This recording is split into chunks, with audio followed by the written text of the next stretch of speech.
How you doing, everyone? In this video I want to talk about dissolving the ego. Now it became sort of a new age fad, dissolving the ego. What does it mean? What is the reason for it? Why would you want to do it? What benefits of it? What's the point? What are you talking about? Ego. What happened in the last couple of years with social media, kind of allowing a lot of information out there from a lot of people who've been traveling and exploring Eastern philosophy, spirituality, maybe some of the South American, Central American tribal traditions, indigenous traditions, Mayan, Toltec, Aztec, all sorts of other religions, spiritual groups, spiritual paths. And in a lot of them, there is some conversation about dissolving the ego or loosening the grip of your ego. Now, what does it mean, really? What does it actually mean? The way I currently understand it is you have a very strong sense of identity, who I am, who you are, who I am. I am Alexander and I have this body and these are my personal belongings. I am this kind of person, I have to behave this kind of way. Even saying this kind of feels weird, but a lot of people live like that. You know, I'm this, I have to behave like that. This is what expected of me, this, that. Now, what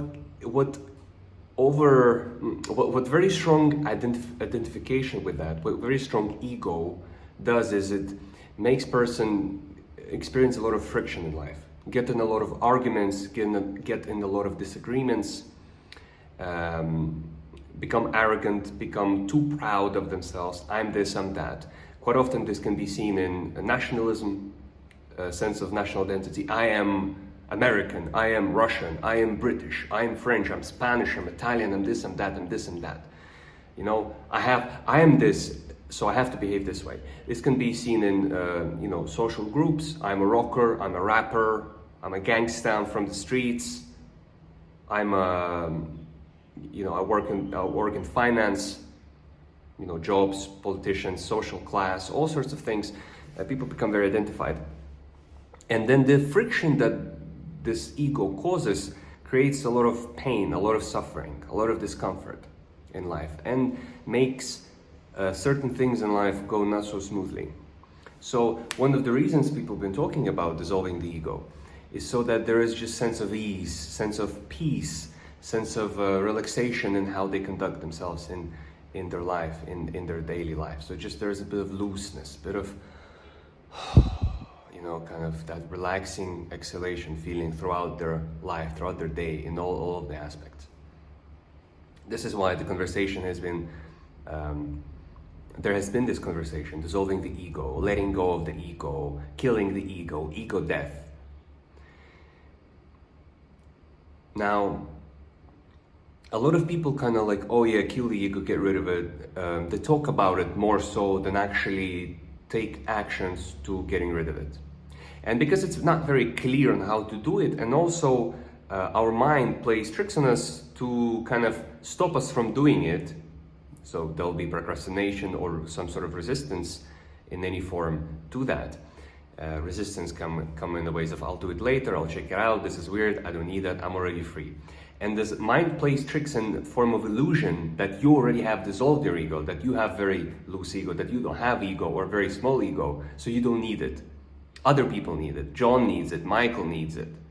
Luke, David, Chris, Sergey, Dimitri, Alfonso, Lorenzo, they need it, but you don't.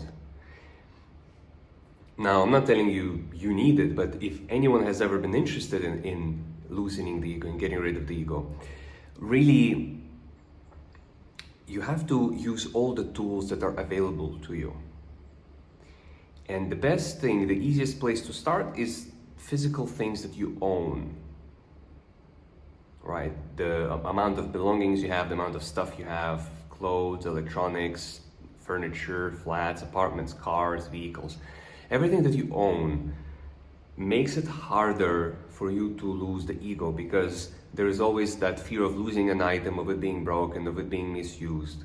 So there's always that chase of this is mine, mine, mine, mine, mine. Even something as quite common in the Western world as having your own space, having your own room, right? This is my room right here. This is for me. Now, before I've stayed on a yoga program for about, I think, 4 nights or even 5 nights. I've slept in a shared, in a hall. It was kind of dormitory style. I just had a mattress that was given to me, that was my own. And I would just put this mattress wherever there was space and sleep. And the same another 100 people did. It was men and women. It was about 70, 80, 90, I think 90 men, 90 something men, and maybe 60, 70 something women in the hall. We did programs in that hall, yoga programs, and then at night we slept about 9 till 6, 9 till 5:30. And not having personal room was actually really good. I had some space to store my luggage, and I would go there and get whatever I need, use a shared shower, use a shared toilet, and then sleep in a common space. And I found it actually made it really easy to progress spiritually, to actually derive more benefit from my spiritual practice, because I didn't have anything that was my space. It kept me kind of engaged. And I like that. And I like that. And I really felt the benefit. And so understanding that maybe having a minimalist lifestyle, having less, and I'm not telling you should go and live in a dorm, but if you remember, if you ever lived in a dormitory, like a student accommodation or a hostel when you were traveling, you usually enjoy yourself more, usually a bit more relaxed, a bit more free. You're not bothered as much, especially, if you were young and you moved out from your parents' place into like a dorm style accommodation or a hostel, or you shared a room with your friend, something where you don't have your own space.